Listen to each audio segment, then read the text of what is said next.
नमस्कार दोस्तों, मेरे YouTube चैनल पे आपका एक बार फिर से स्वागत है। आज हम बात करेंगे पाकिस्तान के एक मशहूर पत्रकार सैयद मुजम्मिल जी की। पाकिस्तान में जो भी हक की बात करता है या जो भी सच बात बोलता है, जो निष्पक्ष रहता है और पाकिस्तान की अच्छाई के लिए बात करता है और उससे भी बड़ी बात सच बात करता है, उसके ऊपर या तो पाकिस्तानी फौज हमला कर देती है या फिर पाकिस्तान की जनता हमला कर देती है। अभी 2-3 दिन पहले ही उनके ऊपर जो हमला किया हुआ है, उस हमले से मैं बहुत ज़्यादा परेशान हूँ। परेशान भी हूँ, साथ में मेरी बहुत ज़्यादा सिंपैथी है मुजम्मिल जी के लिए। उसका कारण यह है, वो बहुत अच्छे से परफॉर्म करते हैं, मतलब बहुत अच्छे से रिप्रेजेंट करते हैं हर टॉपिक के ऊपर। बहुत बेबाक बातें करते हैं और हिस्ट्री, इंडिया पाकिस्तान की हिस्ट्री को लेके बिल्कुल निष्पक्ष बात करते हैं।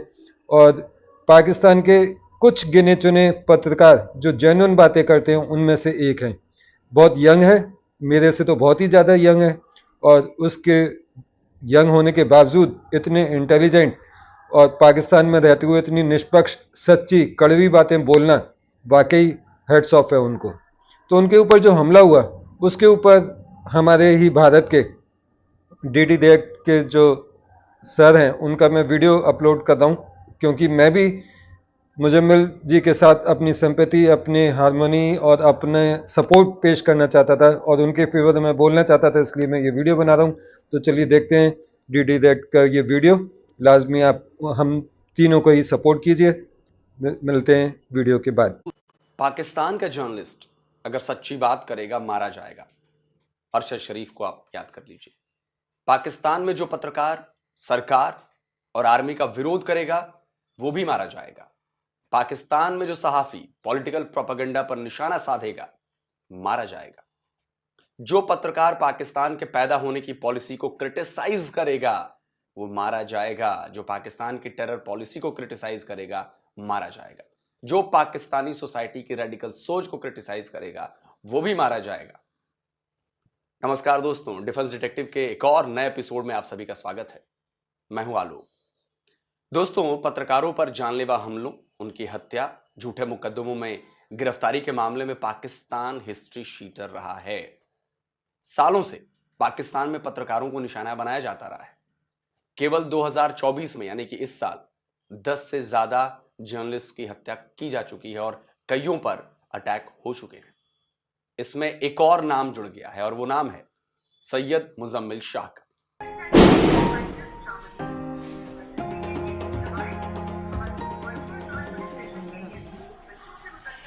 गोली की आवाज सुनी आपने? घबराई हुई महिलाओं की आवाज सुनी?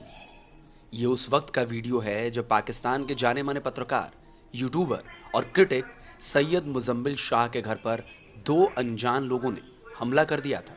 पाकिस्तान में जर्नलिज्म काफ़ी मुश्किल दौर से गुजर रहा है और सैयद मुजम्मिल शाह पर हुआ अटैक इस बात का एक और प्रूफ है। ये सिर्फ एक इंडिविजुअल पर हमला नहीं था, बल्कि जर्नलिज्म की फ्रीडम के लिए एक बड़ा सवाल भी है। सैयद मुजम्मिल पर हमले की यह वारदात लाहौर में हुई है, पाकिस्तानी पंजाब की राजधानी लाहौर में। उस लाहौर में जहां पाकिस्तान की सिक्योरिटी का दावा कर चैंपियंस ट्रॉफी के मुकाबले करवाने की बात कर रहा है पाकिस्तान। आपको बताऊंगा कि सैयद मुजम्मिल के घर पर हुए इस हमले के पीछे किसका हाथ बताया जा रहा है, लेकिन पहले आपको बताता हूं कि हमला कैसे और कब हुआ। यह हैं सैयद मुजम्मिल शाह। शाह पाकिस्तानी न्यूज़ चैनल्स का जाना पहचाना चेहरा है। सोशल मीडिया पर भी काफ़ी एक्टिव रहते हैं। अपने यूट्यूब चैनल के जरिए वो बहुत फेमस भी हैं। Pakistani history, Pakistani civil society को लेकर वो काफ़ी मुखर रहते हैं। बीते मंगलवार की शाम को उनके घर दो लोगों ने हमला कर दिया। हथियारों से लैस वो दोनों हमलावर घर में घुसने की कोशिश कर रहे थे। वो अंदर नहीं घुस पाए। उन्होंने हवाई फायर भी किया। हमले के वक्त मुजम्मिल अपने घर पर नहीं थे, लेकिन उनका परिवार अंदर था। जाहिर है अगर हमलावर किसी तरह से घर में घुसने में कामयाब हो जाते तो जान माल का भी नुकसान हो सकता था। सैयद मुजम्मिल ने अपने घर पर हुए इस हमले को लेकर ट्वीट किया है। देखिए क्या लिखा है उन्होंने लिखा है कि मेरे पड़ोस में रहने वाले दो लोग हथियार लेकर कल शाम 5:30 बजे मेरी अनुपस्थिति में मेरे घर के परिसर में घुस आए। वो मेरे हालिया राजनीतिक विचारों से नाराज थे। उन्होंने ऑटोमेटिक हथियारों से कई हवाई गोलियां चलाई और दरवाजे तोड़ने की कोशिश की। मेरे परिवार ने पुलिस को बुलाया और हमलावरों ने पुलिस की मौजूदगी में भी गोलियां चलाईं। बाद में एक हमलावर भाग निकला। 2 एफआईआर दर्ज की गई हैं, लेकिन मुख्य अपराधी नवीद अभी भी फरार है, जिसने मुझे खुलेआम गोली मारने की धमकी दी थी। इस देश में पत्रकार होने की यही कीमत है। मैं 24 घंटे बाद ट्वीट कर रहा हूं, क्योंकि मैं इस घटना का खुलासा करने से बचना चाह रहा था, जिसने मेरे परिवार को आघात पहुंचाया है। लेकिन चूंकि मुख्य अपराधी अभी भी फरार है, इसलिए मैं रिकॉर्ड पर ला रहा हूं कि अगर मुझे या मेरे परिवार को नुकसान पहुंचाया जाता है तो अधिकारियों को जिम्मेदारी लेनी चाहिए। सईद मुजम्मिल ने यूट्यूब पर अपने चैनल की कम्युनिटी पोस्ट में भी इस हमले को लेकर एक पोस्ट लिखी है। लिखा है, हमलावर उनके पड़ोस में ही रहते थे। हमलावरों ने मुजम्मिल को प्रोपेगेंडा फैलाने वाला बताया और धमकी दी कि उसे जिंदा नहीं छोड़ेंगे। सईद मुजम्मिल ने आगे लिखा कि उनके घर पर हुए हमले का ट्विटर, जिसे अब एक्स के नाम से जानते हैं, उस पर लोगों ने खुशियां मनाई। ये वो लोग थे जो कुछ ही दिनों पहले एक राजनीतिक दल पर हुए हमलों का विरोध कर रहे थे। उन्होंने ये भी लिखा कि पिछले कुछ दिनों से उनके खिलाफ सोशल मीडिया पर नेगेटिव कैंपेन चलाया जा रहा है और यह हमला उसी से जुड़ा हुआ है। मुजम्मिल ने यह तो लिखा है कि इस हमले ने उन्हें और उनके परिवार को डरा दिया है, लेकिन वो ये भी कह रहे हैं कि इस तरह के हमले उन्हें चुप नहीं करा सकते। अब तक तो आप समझ चुके होंगे कि हमला किस किस समर्थकों ने किया। सैयद मुजम्मिल का इशारा पीटीआई और इमरान के सपोर्टर्स की तरफ है। इमरान खान की रिहाई की मांग को लेकर पीटीआई के इस मार्च और फिर इस्लामाबाद में हुए बवाल को लेकर सैयद मुजम्मिल ने तीखा हमला किया था। पूरा मामला पीटीआई के डी चौक मार्च से जुड़ा है। उन्होंने पीटीआई की इस रैली को लेकर कई सवाल उठाए थे। उसमें हुए खून खराबे और हंगामे को लेकर पीटीआई को कटघरे में खड़ा किया था। सैयद मुजम्मिल ने 27 नवंबर को इससे जुड़ा एक वीडियो पोस्ट किया था। टाइटल था ह्यूमन कॉस्ट ऑफ फेल्ड इनकलाब। क्या कहा था उन्होंने अपने इस वीडियो में, सुनिए। या बेशक वो इमरान खान साहब हों जिनको नस्ल दर नस्ल इस्टेब्लिशमेंट ने गोद लिया, और जनरल हमीद गुल से आप शुरू कर लें, पाशा साहब आ जाएंगे, ज़हीरुल इस्लाम साहब आ जाएंगे, एक एक करके नाम ले लें, फैज़ साहब तक ये सिलसिला ख़त्म होगा। बीच में बाजवा साहब ने भी उनको सपोर्ट किया। आपको नज़र यही आएगा कि पहले एक पॉलिटिकल लीडर बनाया जाता है, उसके बाद में उसको आवाम के सरों पे इनऑर्गेनिक तरीके से मुसल्लत किया जाता है, उसके बाद में उसको निकाला जाता है। और फिर पाकिस्तान के अवाम की साइकोलॉजी ये है कि वो ज़्यादती पे वोट देते हैं। यानी कि 70 साल से हम जिसके साथ ज़्यादती इस्टेब्लिशमेंट कर रही है उसे बचाते आ रहे हैं और अगले 70 साल भी यही करेंगे। यानी कि मुझे अगर इस्टेब्लिशमेंट आज उठा के वज़ीर आज़म बना दे और 2 साल बाद इक़्तिदार से निकाल के जेल में डाल दे तो सारा मुल्क मेरे पीछे खड़ा हो जाएगा। उसकी वजह यह है कि मुझसे ज़्यादती हो रही है। मुजम्मिल का ये साफ कहना है कि इमरान खान को आर्मी ने ही सत्ता पर बिठाया था और आर्मी ने ही सत्ता से बाहर किया। अब ये बात किससे छिपी है? पूरी दुनिया को पता है कि इमरान खान आर्मी के दम पर ही पीएम की कुर्सी तक पहुंचे थे। ये तो थी इमरान खान के कुर्सी पर पहुंचने और कुर्सी से हटने तक की बात, उनको मिल रहा पब्लिक सपोर्ट की बात। लेकिन सैयद मुजम्मिल ने अपने इस वीडियो में असल हमला तो इमरान खान के फाइनल कॉल पर किया था। का फाइनल सोल्यूशन था, हमारा फाइनल कॉल है। इमरान खान साहब ने 10,000वीं दफ़ा एक फ़ाइनल कॉल दी, 24 नवंबर को सब बाहर निकलें और इसके अलावा अपना हक छीन के ले लेते हैं। खैबर पख्तूनख्वा हाउस के अंदर वर्कर्स ने नारे लगाए, अल जिहाद, कफन बांध के निकलेंगे। गंडापुर साहब ने कहा, लाश के ऊपर गुजर जाना मेरी, अगर मैं इमरान खान को छुड़वा के बाहर ना लेके आऊँ। बुशरा बीबी साहिबा जो फ्रेशली पॉलिटिकल मैदान में दाखिल हुई हैं, उस पार्टी के पॉलिटिकल मैदान में जिसकी सारी कैंपेन ही इस प्रेमिस के ऊपर थी कि बाकी पार्टियों में ख़ानदानी सियासत और नेपोटिज़म है, उसने अपनी पार्टी की कमान अपनी वाइफ को दे दी। और उन्होंने भी कहा कि आखिरी खातून जो डी चौक छोड़ के जाएगी वो मैं हूँगी अगर खान साहब को रिहा ना किया गया तो। जबकि पहली खातून जो डी चौक छोड़ के गई वो बुशरा बीबी साहिबा थी जब क्रैकडाउन शुरू हुआ। सैयद मुजम्मिल ने इसी वीडियो में इमरान के इस फाइनल कॉल को फेल्ड बताया था। उन्होंने कहा था कि फाइनल कॉल को मिस कॉल कहने के ट्वीट को लेकर उन पर खूब निशाना साधा जा रहा है। कॉन्स्टिट्यूशनल राइट है तो फिर इससे पहले जो आपकी हिस्ट्री है जिसमें आप 9 मई वाली करतूत जो आपने की वो भी फेल्ड रेवोल्यूशन। तो फेल्ड रेवोल्यूशन में यही होता है, एक इनकलाब की कैलकुलेशन क्या होती है कि यह अगले को मार देंगे या खुद मर जाएंगे। अब जब एक फरीक बचेगा वो आपको नहीं छोड़ेगा। मुझे 1000 मैसेज आए हुए हैं एक ट्वीट करने के ऊपर जिसमें मैंने ये लिखा कि final call was a missed call. तो लोगों ने कहा शर्म आनी चाहिए, 200 बंदा मार दिया, शर्म आनी चाहिए, 100 बंदा मार दिया। भाई मुझे सबूत मिलेगा तो कोर्ट करूँगा ना। हालांकि अपने इस वीडियो में उन्होंने फेडरल गवर्नमेंट पर भी निशाना साधा था। पंजाब की सड़कें, इंटरनेट और दूसरी चीजें बंद करने को लेकर शहबाज शरीफ सरकार पर सवाल उठाए थे। गवर्नमेंट के रिस्पांस की अगर बात करें तो उन्होंने शहरियों की ज़िंदगी अजीरन बनाने की कसम खा रखी है। 24 तारीख से बहुत पहले ही, 3 दिन पहले ही मोटरवेज बंद, मोबाइल सिग्नल डिस्ट्रप्टेड, इंटरनेट बर्बाद, स्कूल बंद, कारोबार बंद। और क्लेम क्या किया कि दरअसल वो मोटरवेज़ की रिपेयरमेंट का काम चल रहा है, उनको रिपेयर करना था तो इसलिए हमने सिग्नल बंद कर दिए। लोगों ने कहा ये दुनिया की पहली सड़क है जिसको बंद करने के लिए मोबाइल सिग्नल ऑफ करने पड़े। दहशतगर्दी का ख़तरा है, कहीं भी दहशतगर्दी हो जाएगी। भाई आना उन्होंने खैबर पख्तूनख्वा से था, बंद आपने पंजाब कर दिया सारा। मैं बजाते खुद 2 दिन तक फंसा रहा हूँ। तो ये था वो वीडियो जिसमें मुजम्मिल शाह ने और भी कई बातें कही हैं। अब वो ट्वीट भी देख लीजिए जिसे लेकर उन्हें पीटीआई सपोर्टर्स ने जमकर गालियां दी हैं, जिसकी बात मुजम्मिल अपने वीडियो में कर रहे थे। तो यही वीडियो और यही ट्वीट सैयद मुजम्मिल की जान पर बनाया। इसी के बाद उनके खिलाफ सोशल मीडिया पर बाकायदा एक कैंपेन चलाना शुरू किया गया, जबरदस्त लामबंदी शुरू हो गई और इसी के बाद उनके घर पर हमला किया गया। एक्स के वॉइस चैट स्पेस पर तो पीटीआई सपोर्टर्स खुलेआम विरोध में बोलने वालों को लिंच करने की बात कर रहे थे। पे हमारा हाथ नहीं डलता, लेकिन जो कुत्ते कमीने यहाँ पे ट्विटर पे बैठ के भौंकते हैं, हसन अयूब जैसे कुत्ते पिल्ले जैसे हैं, उनको मार के एक पैगाम दे सकते हैं एस्टेब्लिशमेंट को, ये हाल तुम्हारा होगा। वो पैगाम हुकूमत को दे सकते हैं कि ये हाल तुम्हारा होगा। वो पैगाम बाकी ट्विटर वाले जो उनसे बगैरत हैं उनको पहुंचा सकते हैं कि ये हाल तुम्हारा होगा। वो भी लोग नहीं कर रहे।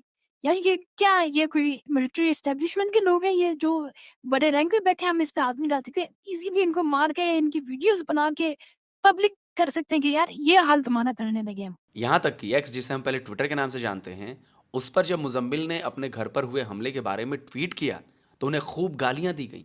कुछ ने तो यहां तक कह डाला कि अच्छा होता इस हमले में मुजम्मिल मारे जाते। देखिए ये वही सारे ट्वीट्स हैं। द पाकिस्तान एक्सपीरियंस नाम से यूट्यूब चैनल चलाने वाले शहजाद शेख ने लोगों की इस मानसिकता पर सवाल उठाए हैं। तो उसी तरह मुजम्मिल के खिलाफ जिस लेवल का प्रोपेगेंडा किया गया, उसकी वजह से ये वाकया हुआ। मैं ये भी मान लेता हूँ 2 पागल के बच्चे थे जो गए, जिन्होंने किया। बट आपने भी, मैंने भी ट्विटर पे देखा जिस तरह उसको डिफेंड किया गया, जिस तरह उसको सेलिब्रेट किया गया। लोगों ने ये ट्वीट किया कि आय हाय अनसक्सेसफुल हो गया, अगली दफ़ा और सक्सेसफुल हो। जर्नलिस्ट जिनके hundreds of thousands of followers हैं ट्विटर पे, जो 1 हफ्ते पहले बोल रहे थे every life matters, openly asking for his death, openly celebrating his family. आपको मुजम्मिल से मसला है, आप चाहते हैं मुजम्मिल मर जाए, चलें ठीक है भाई, आपकी मर्जी है। उसकी माँ बहन की क्या गलती है? ठीक है, गैरतमंद हम कौम हैं, 2 औरतें हैं घर पर, 2 मर्द आके थ्रेटन करते हैं, गोलियां चलाते हैं, उस चीज़ को आप डिफेंड कर रहे हैं, उस चीज़ को आप सेलिब्रेट कर रहे हैं क्योंकि एक आदमी के बेटे से, एक आदमी के भाई से आपको मसला है, सियासी इख्तलाफ है आपको। तो इस कौम के लिए, और इस कौम में जो लोग हैं जो इस हद तक पहुंच चुके हैं, उस नहज तक पहुंच चुके हैं, जो एक साइजेबल नंबर है, लेट्स नॉट से कि कुछ चंद अनासर हैं, ये बहुत लोग हैं, उस कौम के लिए मरना, उस कौम के लिए बैठकर बातें करना, I am not ready to die. So मैं तो बहुत कल रात से सीरियसली कंसिडर कर रहा हूँ कि Pakistan is not worth dying over, which means Pakistan is not worth living इन।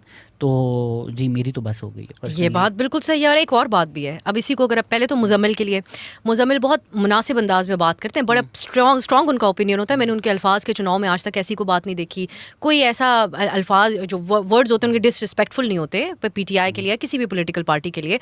ये जाहिर कर रहा है कि इंटॉलरेंस किस हद तक है, वो तो है इस सोसाइटी में, लेकिन पीटीआई के सपोर्टर्स जिनका अंडरस्टैंडेबली गम और गुस्सा है, लेकिन गम और गुस्सा निकालने का भी हर किसी का अपना तरीका कार होता है। ये बहुत वायलेंट माइंडसेट बनाया गया और इसको माना नहीं जाता और कहा जाता कि हम पुरअमन हैं। देखिए बड़ी हैरानी होती है कि पीटीआई की फ्लॉप रैली को फ्लॉप कहना पीटीआई सपोर्टर्स को इतना बुरा लग गया कि वो एक जर्नलिस्ट के घर पर हमला करने से भी पीछे नहीं हटे। अरे भाई, तुम्हें तो अपने लीडर अली अमीन गंडापुर से सवाल पूछने चाहिए, बुशरा बीवी से सवाल करना चाहिए कि वो तुम सबको इस्लामाबाद में आर्मी और पुलिस की गोलियों के आगे छोड़कर भागे क्यों भागे? क्यों इमरान को छुड़ाने की कसम तोड़ दी?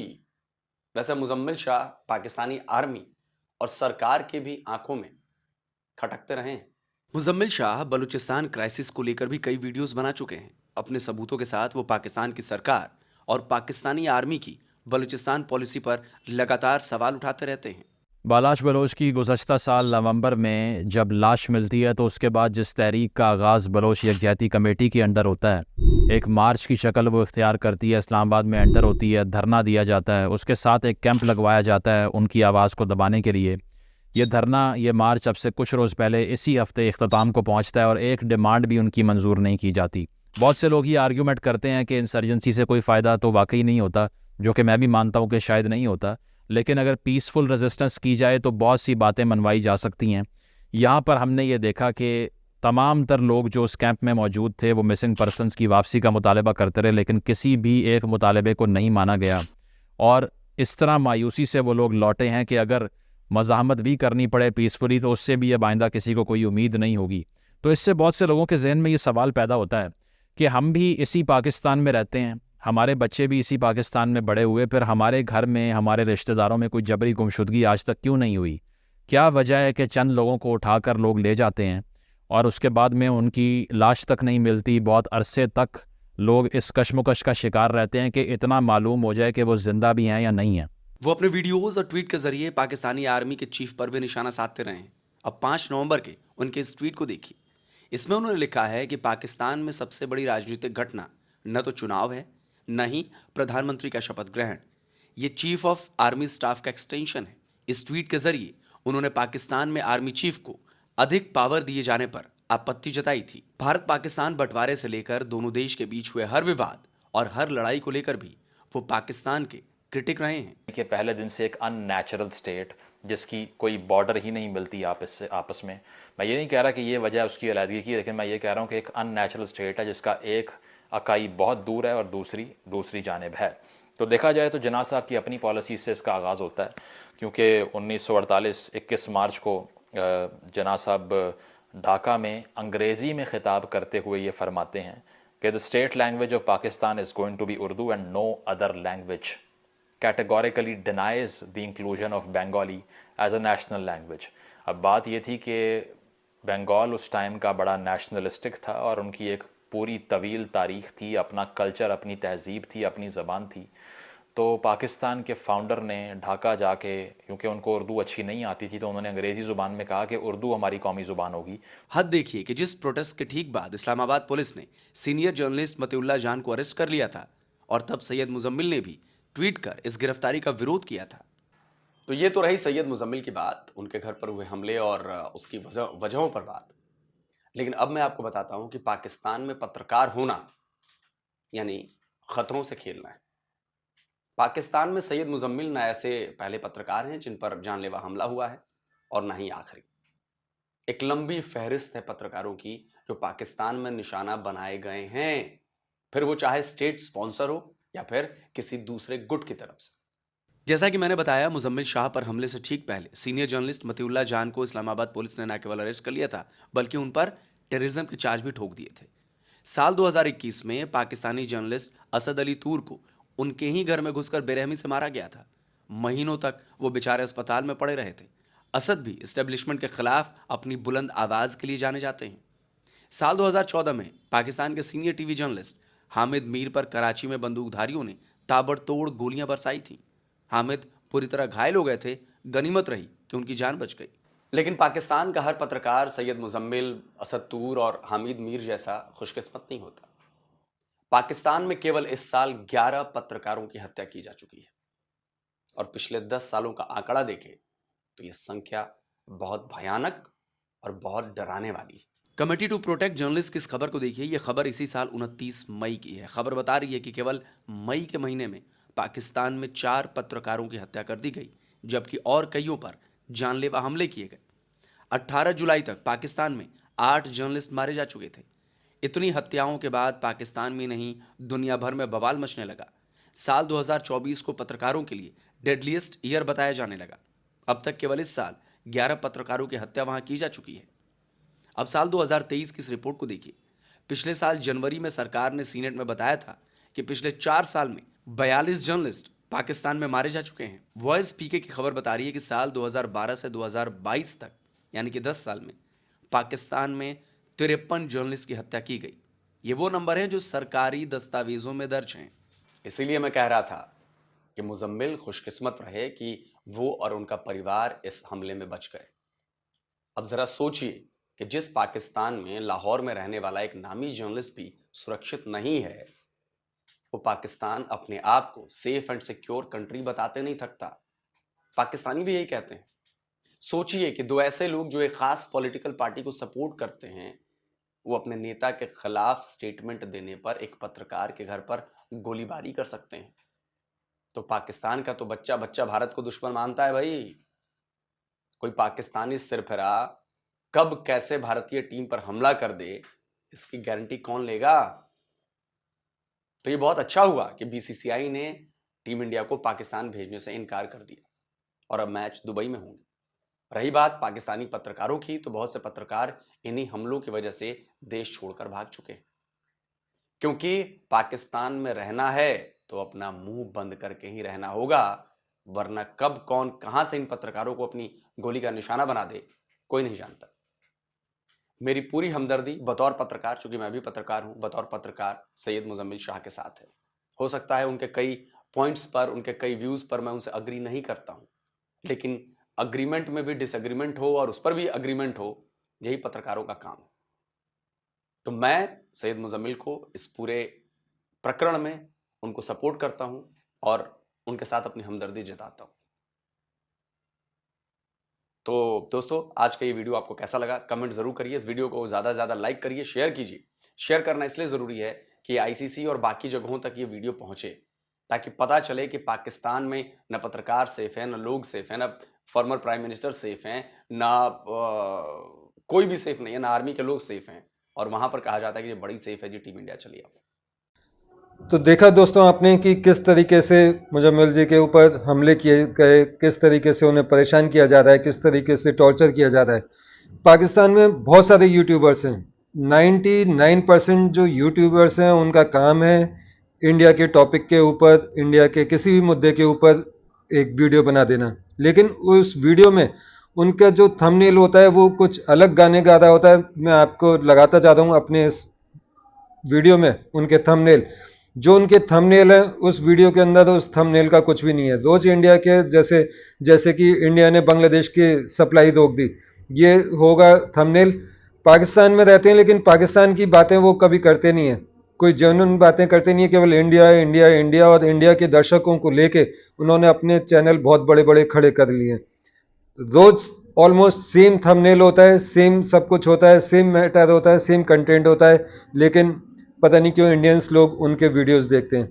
एक पाकिस्तानी मोटे से डिफेंस एक्सपर्ट पॉलिटिशियन, मतलब पॉलिटिक्स एक्सपर्ट अपने आप को कहते हैं, एक सज्जन है, मैं उनका नाम नहीं लूँगा, वो इंडिया के ऊपर वीडियो बनाते हैं, इंडिया की तारीफ में बोलते बोलते सरकास्टिक बोलना शुरू कर देते हैं। जैसे कि G7 में मुझे नहीं लगता, इंडिया बहुत ताकतवर होता जाता है, लेकिन मुझे नहीं लगता कि अमेरिका इंडिया को उसमें शामिल करेगा। जब आपको लगता है, आप छोड़ो, आप इंडिया शामिल होगा नहीं होगा वो तो अलग बात है, पाकिस्तान क्या करेगा या क्या कर रहा है या क्या उसकी पॉलिसीज हैं, आप उस पर बात करो ना। मेरे को ये समझ में नहीं आता पाकिस्तानी लोग इंडिया के ऊपर या इंडियन टॉपिक्स के ऊपर वीडियो क्यों बनाते हैं। आपके देश में कम प्रॉब्लम है, आपके देश में आपकी एयरलाइन नहीं बिक पा रही, आपका रोजी रोटी नहीं चल पा रही, आपके यहाँ जो रोजगार है वो है खत्म हो चुका है, लोग देश छोड़ के भाग रहे हैं, आप उन टॉपिक्स के ऊपर वीडियो क्यों नहीं बनाते हैं? आपको केवल भारतीय दर्शक ही क्यों चाहिए? और ऐसे ही भारतीय दर्शक उनके वीडियोस क्यों देखने हैं? आपके लिए हम है ना इंडियंस, हम जियोपॉलिटिक्स पर वीडियो बनाते हैं, जैसे कि ये आलोक भाई हैं DD रेड के, ये पूरे ग्लोबल जियोपॉलिटिक्स है उसके ऊपर वीडियो बनाते हैं। और हमारे मेजर साहब हैं, मेजर गौरव आर्या, वो जियोपॉलिटिक्स के वीडियो बनाते हैं, और बहुत सारे लोग हैं।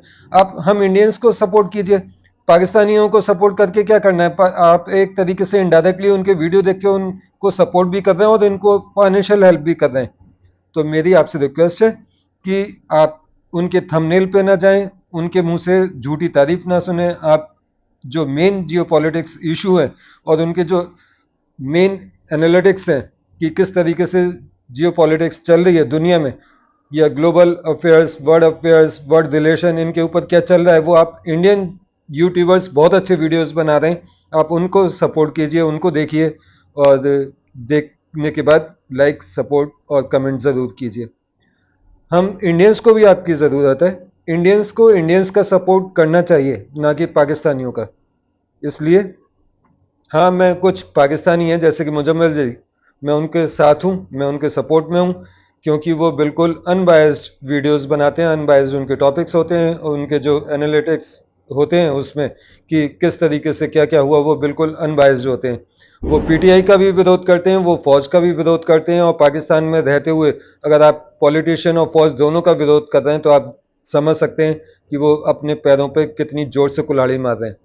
मैं तो बल्कि चाहूँगा कि अगर वो सच में अपना कैरियर इसी फील्ड में रखना चाहते हैं, सच्चाई बोलते रहना चाहते हैं, तो उन्हें पाकिस्तान छोड़ के चले जाना चाहिए और विदेश में जाके कहीं दूसरे देश में वहाँ जाके खुल के उन्हें वीडियोस बनाने चाहिए। जैसे कि पाकिस्तानी पत्रकार हैं आलिया शाह, वो भी बहुत अच्छे वीडियोस बनाती हैं, और साजिद तदार बहुत फेमस है पाकिस्तान के, वो भी अमेरिका में रहते हैं, और तारिक गोरा साहब हैं, वो भी बाहर रहते हैं, और तारिक फ़तेह तो थे ही जो इनका देहांत हो गया। तो जितने भी अच्छे सच बोलने वाले पत्रकार हैं, जो बुद्धिजीवी हैं, उनको पाकिस्तान छोड़ के जाना ही पड़ता है। तो मैं चाहूँगा कि मुजम्मिल जी भी अपना पूरा बोरिया बिस्तर कारोबार, अपनी ज़मीन जायदाद सब समेटें पाकिस्तान से और बाहर जाके सेटल हों, और जो वो नेक काम कर रहे हैं पाकिस्तान के लिए भी और पत्रकारिता के लिए भी, वो अपने दर्शकों को बेबाक इसी तरीके से हमेशा देते रहें। तो मिलते हैं अगले वीडियो में किसी नई जानकारी के साथ, किसी नए जियोपॉलिटिक्स टॉपिक के साथ। तब तक के लिए मुझे आज्ञा दीजिए। नमस्कार, जय हिंद।